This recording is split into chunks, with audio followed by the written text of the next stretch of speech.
ចិនឲ្យកម្ពុជាថៃត្រូវបញ្ឈប់ការបាញ់ប្រហារគ្នាជាបន្ទាន់ភារកិច្ចបន្ទាន់គឺការត្រូវបញ្ឈប់ការបាញ់ប្រហារគ្នាឲ្យបានឆាប់រហ័សចាប់ផ្ដើមសន្ទនាឡើងវិញនិងដោះស្រាយចំនួនព្រំដែនដោយសន្តិវិធីហើយរីករាយក្នុងការបង្កើតលក្ខខណ្ឌឡើងវិញនិងផ្ដល់វេទិកាសម្រាប់ការសន្ទនានិងកិច្ចចរចា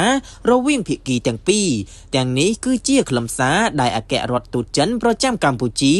លោកវ៉ាងវីងពីងផ្សព្វផ្សាយបានឲ្យដឹងក្រោយពេលលោកដេងស៊ីងជុនមន្ត្រីបេសកកម្មពិសេសទទួលបន្ទុកកិច្ចការអាស៊ីនៃក្រសួងបរទេសចិនបំពេញទស្សនកិច្ចនៅក្នុងប្រទេសកម្ពុជានិងថៃដើម្បីសម្របសម្រួលឲ្យមានការឈប់បាញ់ក្នុងចំនួនព្រំដែនកម្ពុជាថៃ